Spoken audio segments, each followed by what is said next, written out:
포스트 인터넷 시대 사진의 존재론에 관한 발표를 시작하겠습니다. 제가 10년 전쯤에 디지털 사진의 존재론에 관한 논문을 한 4편 정도 쓴 적이 있습니다.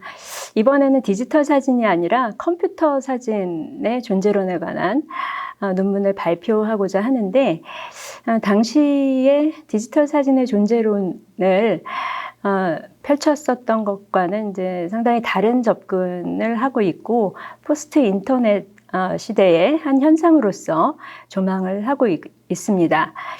여기서는 특별히 그레이엄 하먼이라고 하는 최근 유행하고 있는 사변적 실제론의 한 경향으로서 객체지향 철학을 개진하고 있는 사람의 이론을 중심으로 고찰하고자 합니다. 제가 주로 발표문을 읽으면서 발표를 하고자 하는데, 우선 들어가기 전에 화면을 보시도록 하겠습니다. 이것은 제 페이스북 화면을 캡처를 한 건데요.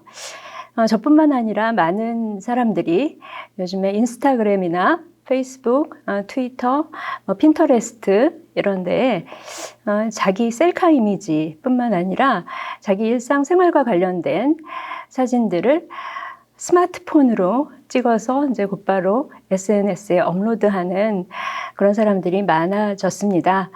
저도 거의 페이스북에 거의 하루에 한 번 정도는 접속을 하면서 제 일상을 이런 식으로 기록을 하고 있습니다. 프로필 사진도 그렇고 이 포스트에 지금 삽입되어 있는 이 사진도 제 스마트폰으로 이렇게 촬영을 한 것입니다. 이런 것이 별로 낯설지가 않은 시대가 됐는데요. 발표문으로 돌아가자면요. 제가 첫 번째 페이지에서 세 번째 단락부터 읽겠습니다. 다수의 동시대인들은 스마트폰 카메라로 자신의 생활을 수시로 기록하고 사회관계망 서비스에 업로드하기를 일상적 행위로 삼고 있다. 이러한 시대의 조류에 따라 2010년대 이후 현재 사진 이미지의 대중적 생산과 소비는 어느 때보다 양적 팽창이 두드러진다. 그러나 스마트폰에 내장된 컴퓨터의 이미지 처리 능력은 사진의 증명력에 대한 다수의 이제까지의 믿음을 교묘하게 비껴나간다. 사람들은 스마트폰 카메라로 정확한 기록을 하고 있다고 생각하지만 스마트폰에 내장된 작은 인공지능은 사용자가 원하는 종류의 이미지가 무엇인지 예측하고 선호될 만한 이미지를 제작해 주는 것이다. 스마트폰 카메라 촬영은 전통적인 필름 카메라로 사진 찍는 것뿐만 아니라 DSLR 카메라로 사진 제작하는 것과도 크게 다르다. 화면을 다시 보시면요. DSLR 카메라, 성능 좋은 디지털 카메라죠. DSLR 카메라와 스마트폰 카메라의 기능에 대해서 비교하는 화면입니다. DSLR은 아주 훌륭한 센서와 매우 커다란 렌즈를 가지고 있죠. 그렇지만 형편없는 CPU, 소프트웨어는 없고요.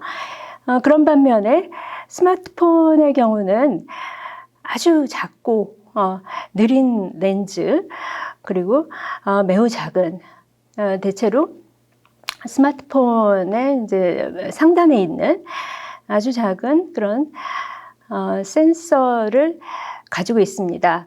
반면에 상당히 우수한 CPU를 가지고 있죠. 그리고 대단히 훌륭한 소프트웨어를 가지고 있고요. 다음 페이지를 보시면 최신형 아이폰에 보면 렌즈가 이렇게 4개나 삽입이 되어 있고 상당히 훌륭한 센서 기능을 장착을 하고 있지만 여전히 DSLR 카메라하고는 비교할 수 없을 만큼 굉장히 작은 그런 렌즈를 가지고 있습니다. 그렇지만 전문가들조차도 요즘에는 스마트폰으로 사진을 찍는 것을 오히려 선호할 만큼 스마트폰이 가지고 있는 AI라고 부를 수 있는 그런 소프트웨어와 그리고 CPU 성능으로 DSLR보다도 이제 때로는 능가한다라고도 보이는 그런 성능을 보여주고 있습니다. 다시 발표문으로 돌아가겠습니다. 말하자면 고성능의 육중한 DSLR은 커다란 렌즈와 고감도 센서로 품질 좋은 이미지를 생산하는 반면 초소형 저성능 렌즈와 센서를 가진 얄팍한 스마트폰은 노이즈로 가득한 사진 이미지를 내장된 CPU와 소프트웨어에 의존하여 재처리한다. 컴퓨터 사진, 저는 컴퓨테이셔널 포토그래피를 컴퓨터 사진이라고 번역했는데요. 이것이 무엇인가에 대해서는 아직 널리 합의된 정의가 없어 보이지만요. 저는 마크 르보이를 따라서 디지털 사진의 역량을 컴퓨터에 의해 증강시키거나 증대시키는 이미지 처리 테크닉으로 제작된 사진 이미지라고 컴퓨터 사진을 간주하고자 합니다. 이렇게 생성된 결과물은 평범한 사진 이미지처럼 보이지만 이전의 필름 카메라나 디지털 카메라로는 얻을 수가 없는 것입니다. 다시 처음의 화면으로 돌아가서 보면은요. 제가 올린 페이스북 포스트에 장미꽃 사진을 찍어서 올렸습니다. 제 책상 위에 꽂아놓은 장미꽃이 예뻐서 스마트폰을 꺼내서 사진을 찍는데 제가 육안으로 보는 것과는 달리 화각이 굉장히 넓어지고 색채나 여러 가지가 제가 실제로 본 것과는 상당히 다르게 어떤 의미에서는 왜곡된 그런 화면을 보여주는 것 같았습니다. 그래서 제가 이 포스트에서 지금 얘기하고 있는 것은 이 사진이 최대한 육안과 가깝게 나오도록 하기 위해서 다시금 꽃꽂이를 했었어야 하고 그런 식으로 제 나름대로 실사와 가깝게 찍고자 노력을 했었어야 됐다라고 하는 것입니다. 다시 발표문으로 돌아오겠습니다. 사람들이 SNS에 자신의 모습과 생활을 스마트폰 카메라로 포착하여 업로드하고 SNS에 게재된 이미지로 타인들과 소통하는 것이 낯설지 않은 풍경이 되었다. 지난 10여 년간 진화를 거듭해온 스마트폰은 점점 더 성능 좋은 CPU와 소프트웨어를 탑재하게 되었고 이에 따라 더 그럴듯하고 매력적인 컴퓨터 사진을 생성하게 되었다. 스마트폰 카메라는 자그마한 렌즈로 포착한 이미지의 노이즈를 없앨 뿐만 아니라 노이즈들로부터 사진 이미지를識別해낼 수 있다. 언제나 네트워크에 접속해 있는 스마트폰은 사용자가 이미 촬영한 사진들과 그의 SNS 계정에 저장된 사진들, 그리고 사용자가 클릭했던 이미지들을 두루 훑어보고 분석하여 그가 찍고자 하는 사진 이미지를 예측하는 능력을 가진 것이다. 기계학습 및 심층학습 알고리즘이 발전함에 따라 스마트폰 카메라는 사용자의 필요를 이해하는 능력을 더욱 증대시키고 있는 추세다. 매 순간 생산되는 대량의 이미지 데이터가 광대한 네트워크에서 부유하면서 수시로 다른 데이터들과 결합, 재조직되고 있는 것이 오늘날 시각문화의 큰 흐름이라고 할 때 이와 같은 사진 이미지를 우리는 어떻게 받아들일 것인가? 컴퓨터 사진은 종전의 사진 이미지, 아날로그뿐만 아니라 디지털 사진 이미지와 존재론적으로 동일하게 파악될 수 있는가? 본 논문의 문제의식은 여기에 있다. 여기서는 포스트 디지털 사진의 한 양태로서 컴퓨터 사진에 관해 2000년대 중반부터 철학계의 주목을 받기 시작한 하먼의 사변적 실제론, 즉 객체지향 철학의 견지에서 고찰하고자 한다. 이 장에서는 우선 미디어 아티스트이자 평론가인 슈타이어의 에세이들을 중심으로 포스트 인터넷 시대의 문화 상황 속에서 사물이 되어버린 이미지에 대해 살펴볼 것이다. 3장에서는 하먼의 객체지향 철학이 무엇인지 간단히 알아본 후 컴퓨터 사진으로서의 이미지가 존재론적으로 어떻게 파악될 수 있는지 생각해 볼 것이다. 2장 컴퓨터 사진과 사물로서의 이미지. 이 장으로 들어가기 전에 다시 화면을 보시면요.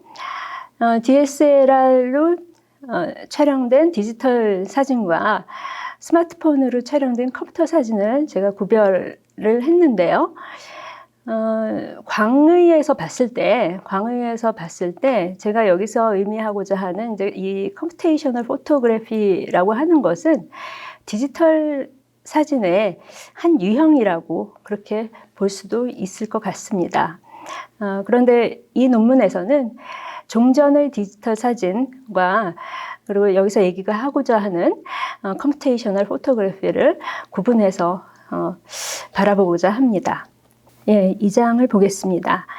지난 10여 년간 스마트폰과 SNS가 현대인의 삶의 필수적인 도구로 자리 잡으면서 여러 저자들이 동시대 문화적 상황을 포스트 디지털 또는 포스트 인터넷이라고 기술하곤 한다.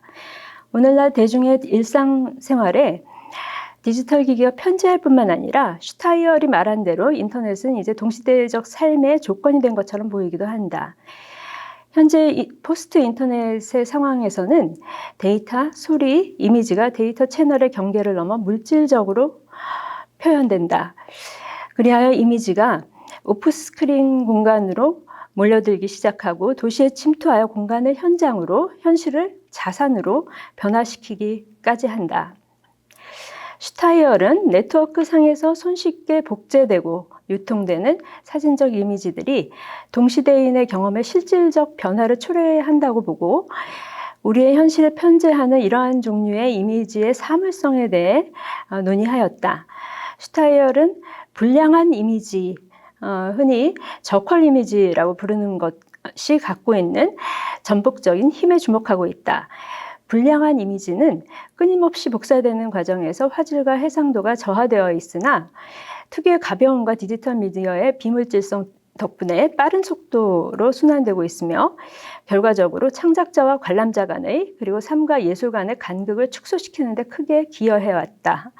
슈타이얼은 베냐민을 기대어 이러한 가난한 이미지들이 제의적 가치에서 전시적 가치로 이동했으며 새로운 종류의 아우라를 창출해내고 있다고 진단한다.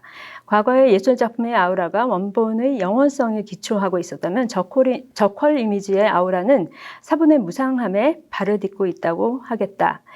슈타이얼은 일련의 에세이에서 불량한 이미지가 갖는 전폭적 힘에 주목하는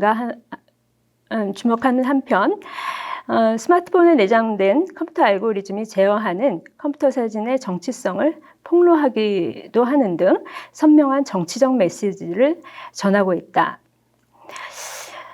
다른 한편 컴퓨터 사진은 기존의 디지털 이미지와는 구별되는 특징들을 갖고 있다. 1장에서 설명했듯이 컴퓨터에 내장된 소프트웨어, 즉 AI는 사용자가 더 선호할 만한 이미지를 창출해낸다. 우리가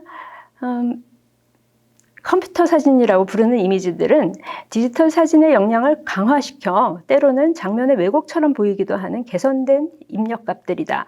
요컨대 스마트폰 카메라로 촬영한 것 같은 컴퓨터 사진의 출력값은 기존의 카메라로 생산한 것과는 다른 종류의 결과물인 것이다. 스마트폰 보급률이 높아지고 온라인을 통한 소통이 점차 확대되어 감에 따라 우리는 점점 더 네트워크 상에서 순환되는 이미지들, 특히 SNS를 통해 유포되는 컴퓨터 사진을 접할 기회가 늘어가고 있다. 자신의 일상을 기록하기 위해 혹은 취업 기회를 얻기 위해 대다수 사람들은 자신의 모습과 일상에 대한 이미지를 스마트폰 카메라로 찍어 사회관계망에 업로드한다. 만약 우리가 방대한 네트워크를 통해 유통되는 사진 이미지와 스스로를 동일시한다면 이러한 동일시가 발생하는 곳은 아마도 재현으로서의 이미지가 아니라 사물로서의 이미지일 것이다. 사물이 된 이미지는 감각이 물질과 융합되는 곳이다. 슈타이얼은 베냐민과 러시아 유물론자들의 사유를 전유하여 매스미디어의 이미지가 재현이 아닌 사물이 되었다고 하면서 이미지의 물질적 측면에 주목한다. SNS상에서 순환하고 있는 컴퓨터 사진에서는 이러한 미디어적 속성이 훨씬 더 급진화된다. 컴퓨터 사진 이라는 이미지 사물은 이미지로서 재현된다기보다는 이미지에 개입한다고 하는 것이 더 적절할 것이다. 그 다음 단락을 보겠습니다. 슈타이얼이 잘 간파한 것처럼 오늘날 대다수 사람들은 인터넷과 SNS에서 끊임없이 편집되고 순환되는 이미지 데이터 또는 이미지 사물로 존재한다. 나, 너, 그것의 차이가 무의미한 네트워크상 존재들 가운데서는 주체와 객체의 구별이 무용하며 존재하는 것은 무엇이든 다 동일한 평면에 놓여 있는 것처럼 보인다. 동시대 여러 예술가들은 그들의 사유를 대변해줄 철학 이론을 라뚜르를 비롯한 이른바 비인간 전해를 견인하고 있는 사상가들에게서 찾고 있다. 비인간 전해란 1990년대부터 인문사회과학 분야에서 유행하기 시작한 인간 중심주의를 벗어나는 그런 사상적 경향을 지칭한다. 네, 그 다음 장 세 번째 줄요. 21세기에 접어든 후 일부 예술가들은 라뚜르의 행위자 네트워크 이론 같은 비인간 존재론을 동시대 포스트 인터넷 상황이나 인류세로 대변되는 시대를 해명할 지원군으로 삼고 있다. 예를 들어 김윤철은 라뚜르와 메이아스를 탐독하고 물질성 자체의 탐구를 예술의 목적으로 삼고 있다. 이와 같은 예술계의 한 동향은 비인간 존재론으로 통칭되는 철학적 조류가 동시대 감수성을 꽤 적절하게 담아낸다는 것을 시사하는 듯하다. 여기에서는 이미지 사물로서 컴퓨터 사진이 어떤 종류의 존재자인지에 대해 비인간주의의 한 지류인 하먼의 객체지향 철학을 중심으로 고찰하고자 한다. 비인간 전화의 한 축을 이루고 있는 사변적 실제론을 설파하는 메이아스, 브라이언트, 하먼 등은 근대 철학에서 상정된 주객의 수직적 위계를 부정하고 주체성의 권역에 종속되어 있던 객체를 해방시켜 사물의 자율성과 능동적 자긴으로서 사물의 권리를 회복시키고자 한다. 예, 두 줄 건너뛰고요. 그들이 공통적으로 반상관주의를 취하는 이유는 인간과 세계의 상호작용에 기초하고 있는 기성철학의 이의를 제기하기 위해서다. 그들은 인간 주체의 우선성을 거부하고 인간을 포함한 모든 존재자를 동등한 객체로 간주한다. 하먼의 객체지향 철학은 쿼크 같은 미립자부터 거대한 행성에 이르는 인간과 유기체로부터 무기물에 이르는 모든 것이 평등하게 존재한다고 하는 평평한 존재론을 지향한다는 점에서 다른 사변적 실제론자들과 공통적이다. 하지만 존재의 끊임없는 변화와 과정 그리고 우발성에 방점을 두는 신유물론과 거리를 두고 비유물론을 표방하는 하먼의 철학은 사변적 실제론으로 통칭되는 다른 철학자들의 것과 확연히 구분되는 독자성을 지닌다.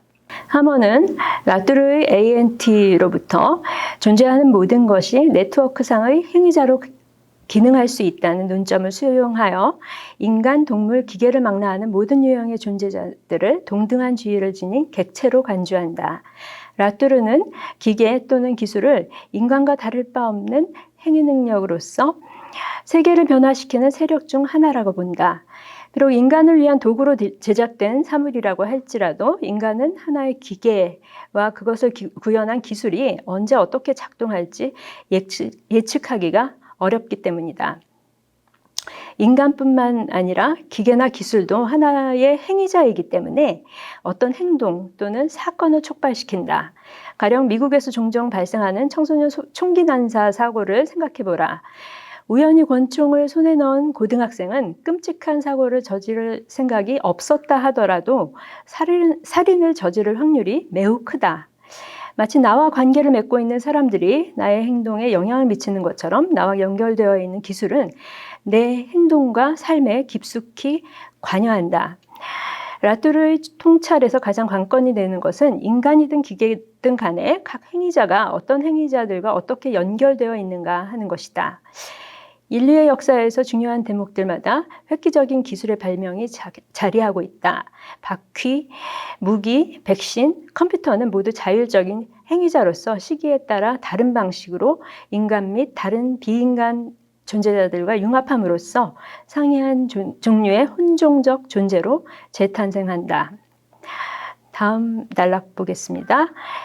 하먼은 이와 같은 라뚜르의 통찰을 후설과 하이데거를 경유하여 하이데거의 현상학을 경유하여 비인간 존재론의 고유한 판본을 발전시키고 있다. 그는 여전히 행위 주체로서 인간을 상기시키는 행위자를 객체로 수정하고 하나의 객체가 다른 객체들과 어떻게 관계 맺음으로써 고유성을 담보하는지 해명한다. 하먼의 객체지향 존재론에서는 인간과 사물, 주체와 객체의 이분법이 더 철저하게 폐기되고 있다. 또한 시시각각 재배치되는 네트워크 안에 거주하는 라뚜르의 행위자와 다르게 하먼의 객체는 독자성을 지닌 채 그 자체의 역사를 보유한다. 물론 이때 객체로 명명되는 것에는 인간이나 동물, 자연뿐만 아니라 모든 유형의 인공물들이 포함된다. 하먼이 객체들이 마치 생로병사의 주기를 거치는 유기체처럼 출현했다가 쓰러져 간다고 설명하는 이유는 ANT의 형이상학을 좀 더 직관적이고 상식적으로 교정하기 위해서다. 라뚜르의 ANT는 하먼이 비인간 존재론의 새 지평을 여는 데 결정적인 모멘텀을 제공했으나 그가 보기에 존재자들이 끊임없이 새롭게 관계를 맺음으로써 언제나 변화의 노정에 있다고 하는 ANT의 전제는 별로 그럴듯하지 않다. 하먼은 인생의 중요한 변화가 많아야 대략 6번 정도라면 비인간의 생애도 마찬가지라고 기술하고 있다. 하먼의 ANT 비판의 요점은 실제적 존재자는 다른 모든 존재자들로부터 물러나 있기 때문에 네트워크상의 관계로 환원될 수 없으며 인간이나 비인간 어떤 존재자든지 간에 객체로서 동등한 위상을 갖는다고 본다고 해서 하먼이 그렇게 본다고 해서 모든 객체들이 일의적으로 논의될 수 있다는 것은 아니라는 것이다. 수많은 다양한 존재자들의 차이를 변별하기 위해 하먼은 실제적인 것과 감각적인 것, 그리고 객체 자체와 그것의 성질을 구별하여 실제적 객체, 실제적 성질, 감각적 객체, 감각적 성질이라는 4가지 극점들과 그 안에서의 조합 및 순혈에서 나온 6개 혹은 10개의 연결 형태를 상정하고 있다. 하먼이 객체를 감각적인 것과 실제적인 것으로 구별하는 것은 훅설과 하이데거의 현상학을 자신의 철학적 사유의 출발점으로 삼고 있는 까닭이다. 그는 감각적 객체를 브렌타노와 후설이 발전시킨 의식의 지향성 개념 안에서 정립한다. 후설을 따라 하먼은 우리의 마음에 떠오르는 객체가 영국 경험론자들이 말하는 것 같은 성질들의 다발에 불과한 것이 아니라고 이야기한다.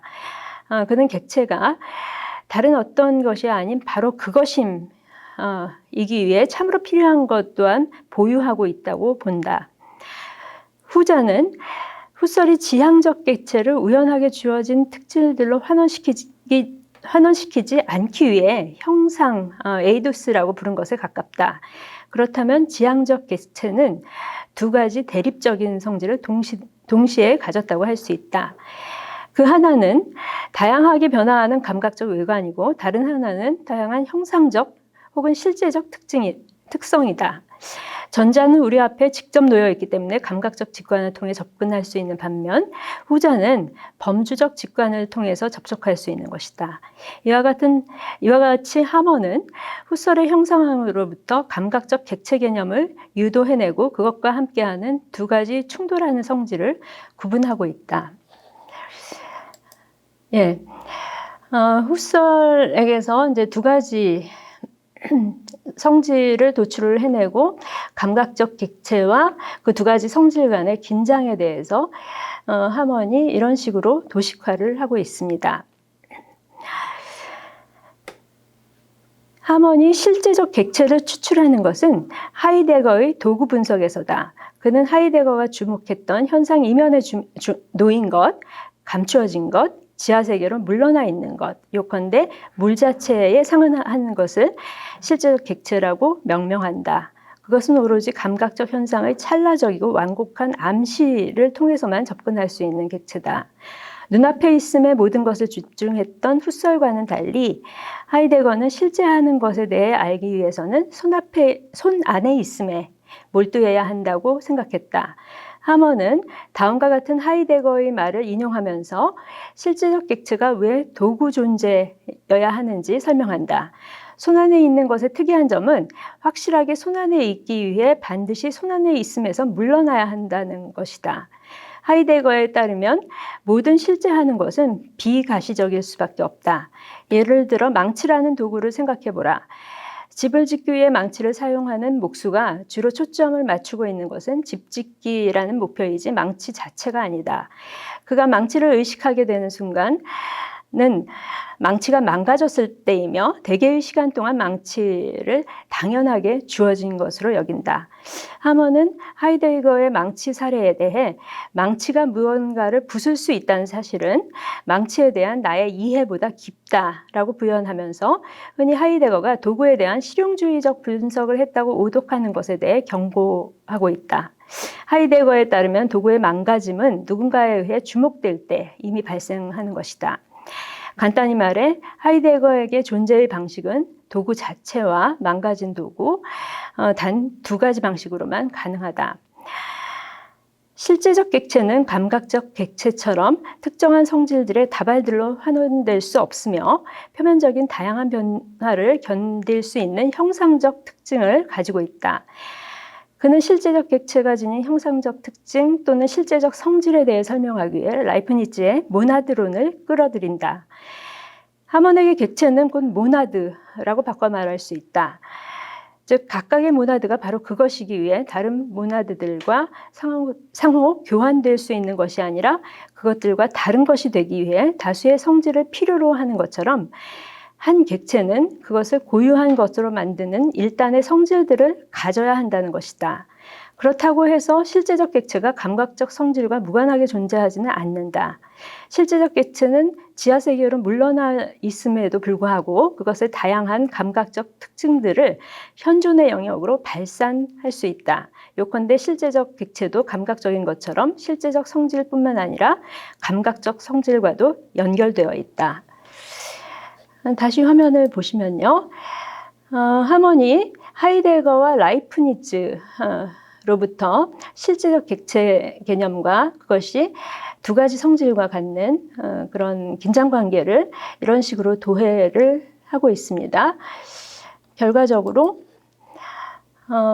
이와 같이 표현되는 후설, 하이데거, 라이프니츠의 통찰로부터 도출한 내겹 객체의 도식을 하먼은 이런 식으로 설명을 하고 있습니다. 참고하시기 바랍니다. 하먼은 이상과 같이 실제 객체와 감각적 객체, 실제적 성질과 감각적 성질의 네 개의 극점을 주춧돌로 삼아 그가 기이한 실제론이라고 부른 형이상학 체계를 구축하고 있다. 논의의 초점이 되고 있는 것은 네 개 극점 자체가 아니라 그것들 사이에서 발생하는 갈등 또는 긴장이다. 네 극점 사이에서 6개 또는 많게는 10개의 수년을 조합해낼 수 있으나 하먼은 그중 4개의 연결상에서 발생하는 긴장에 주목하고 있다. 우선 후설에게서 유래한 감각적 객체와 감각적 성질의 쌍, 그리고 감각적 객체와 실제적 성질의 쌍이 있다. 감각적 객체는 언제나 우연적이고 찰나적인 특징들의 외피로 드러나지만 지성적 직관의 목표인 실제적 형상의 성질들로 구성되어야만 의식에 떠오를 수 있다. 다음으로 하먼이 하이데거와 라이프니츠를 경유해 구축한 실제적 객체와 감각적 성질의 쌍, 그리고 실제적 객체와 실제적 성질의 쌍이 있다. 그는 감각적 객체, 감각적 성질, 실제적 객체, 감각적 성질, 실제적 객체, 실제적 성질, 감각적 객체, 실제적 성질, 이 네 가지 쌍에서 발생한 그 네 가지 긴장을 각각 시간, 공간, 본질, 형상이라고 명명한 후에 내겹 객체의 형이상학을 구축하고 있다. 하먼에 따르면 안개 속에 은폐되어 있는 실제적 객체는 사유나 행위와 접촉할 수 있는 표면적 성질에 의해 감각적 객체로 번역되어야만 한다. 한 실제적 객체는 다른 실제적 객체를 직접적으로 접촉할 수 없기 때문이다.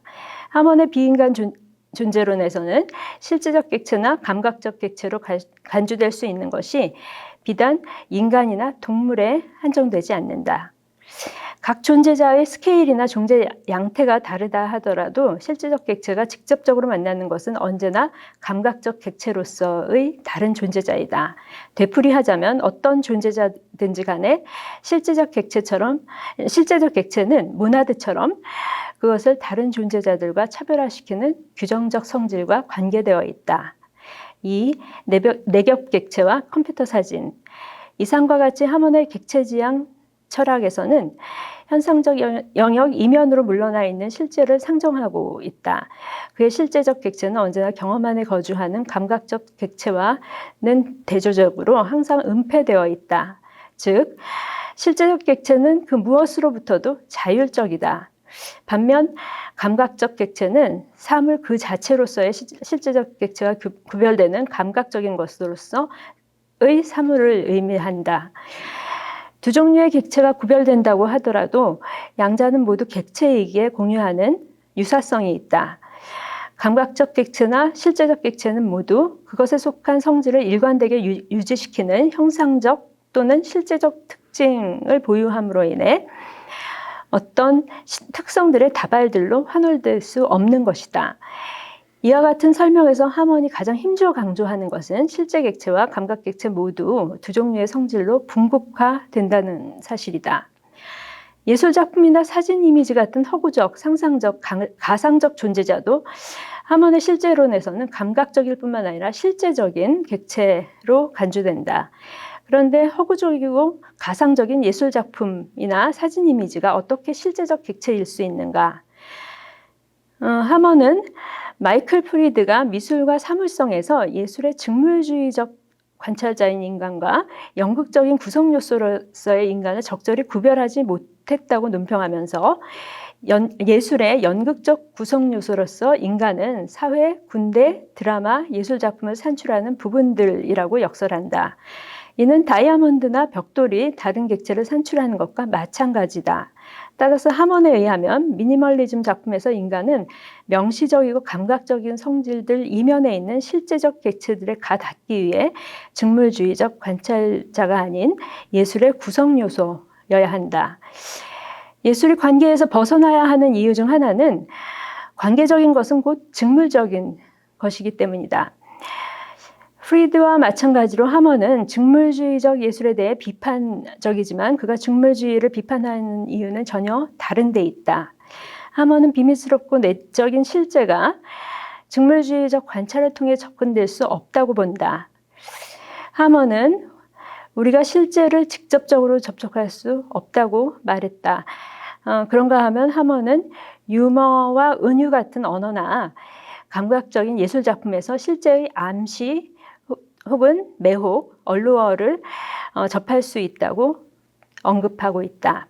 매혹은 하몬이 내겹 객체 모형에서 실제적 객체와 감각적 성질 간에 발생하는 긴장과 관련되어 있다. 다시 화면을 보시면 네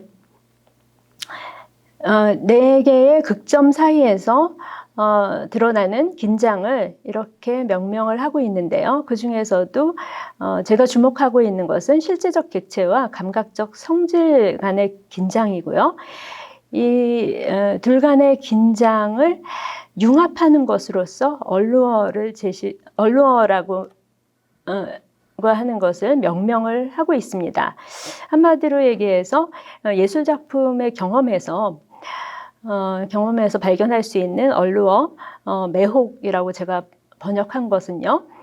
실제를 매우 순간적이고 찰나적이지만은 실제를 살짝 엿볼 수 있게 해주는 그러한 요소라고 할 수 있습니다. 다시 발표문으로 돌아가겠습니다. 하몬의 비인간주의 존재론에서 실제적 객체의 매혹을 드러내는 예술은 어떤 의미에서 특별한 지위를 획득하는 것처럼 보인다. 그렇다고 해서 그는 실제를 예술을 통해서만 접근할 수 있다고 하지는 않는다. 하몬은 우리가 자주 사용하는 농담, 해학, 은유 같은 언어에서도 완곡하고 암시적인 방식으로 드러난다고 말한다. 가상적인 예술 작품과 이미지들이 어떻게 실제적인 객체일 수 있는가라는 질문으로 다시 돌아가 답변하자면 하몬의 객체지향 철학에서 예술 작품 같은 인공물의 실제적 객체는 인간이라고 답할 수 있다. 하몬에 따르면 허구적이거나 가상적인 예술 작품은 그것의 생산자 또는 수용자가 작품의 실제적 객체의 역할을 수행함으로써 그 작품의 실제적 객체와 감각적 성질을 연결시켜준다고 할 수 있다. 하몬의 체계에서 객체와 그 성질은 기본적으로 따로 존재할 수 없다. 감각적 객체와 감각적 성질의 결합은 일상적 지각에 해당한다. 이와 다르게 유머나 예술 작품의 경우 통상적 지각으로는 접근 불가능한 실제적 객체와 감각적 성질의 결합을 통해 매혹을 발산한다. 인간이 예술 작품의 실제적 객체가 되는 것은 그 자체로 예술의 연극적인 구성 요소로서 표면적인 성질들에 가려져 있는 실제적 객체와 접촉할 수 있기 때문이다. 포스트 인터넷 시대의 복잡한 네트워크의 흐름을 따라 유동하는 컴퓨터 사진의 존재는 이상과 같은 하몬의 설명을 통해 가늠해 볼 수 있을 것 같다. 세 줄 아래로 내려와서요. 하몬식으로 말하자면 스마트폰으로 촬영한 셀카 이미지에서도 실제적 객체와 감각적 성질의 결합을 발견할 수 있다. 다만 이 경우 양자의 결합을 초래하는 것은 인간이 아니라 컴퓨터 알고리즘 또는 AI라고 해야 할 것 같다. 스마트폰 사진 이미지가 우리 삶에 깊이 뿌리내려 친숙한 풍경을 형성하고 있다고 할 때 이러한 종류의 디지털 이미지들의 생산 메커니즘은 복잡한 관계망에서 하나의 실제적 객체로서 다른 존재자들과 상호작용하는 AI에 달려있는 것이다. 다음 단락 보겠습니다. 비유물론에서 하몬은 객체들이 서로 어떻게 상호작용하고 관계 맺는가에 관해 설명하기 위해 라뚜르의 모형을 기각하고 마굴리스가 진화생물학에서 개진한 공생 모형을 취하고 있다. 라뚜르의 통찰에 크게 비친 하몬이 그를 비판하는 이유 중 하나는 그의 모형이 행위자들의 네트워크에서 중요한 관계와 그렇지 않은 관계를 구별할 계기를 결여하고 있다는 데 있다. 반면 마굴리스의 공생 모형은 실제적 객체들의 관계가 결코 평등하지 않다는 사실을 전제로 한다. 공생은 씀이라고 하는 접두어로 언뜻 상호 의존성을 뜻하는 것처럼 보이지만 실제 역사적 전기적 사건들을 고찰해보면 모든 공생 관계는 객체 간의 비호혜성, 비대칭성을 특징으로 한다는 것을 알 수 있다. 하몬은 공생 모형을 도입하여 하나의 실제적 객체가 다른 존재자들과 유대를 이루고 결정적인 전환의 계기를 얻는 관계에 대해 해명하고 있다. 비유물론에서 제시되는 하몬의 객체지향 사회이론은 인간중심적 관점을 떠나 네덜란드 동인도 회사든 스마트폰에 내장된 AI든 혹은 예술가든 간에 모든 사회적 객체의 존재의 형성 자체에 주목하고 있다. 사회적 객체의 존재론으로서 하몬의 객체지향 철학은 실제적 객체로서의 인간, 스마트폰의 AI, 그리고 AI에 의해 무한복제되는 감각적 객체로서 사진 이미지 간의 공생을 드러내줄 것으로 예상된다. 다만 컴퓨터 사진이라는 사회적 객체의 전기적 역사 또는 공생 진화의 과정에 대해 논구하는 것은 이 논문의 주제 범위를 넘어가는 것이기에 후속 연구로 남겨두고자 한다. 네, 이제 마지막 결론이 남았는데요. 결론은 제 발표에서 그렇게 핵심적인 내용은 아니고 제가 하고 싶은 주장은 다 이미 말씀을 드린 것 같습니다. 제 발표는 여기서 마무리하도록 하겠습니다. 감사합니다.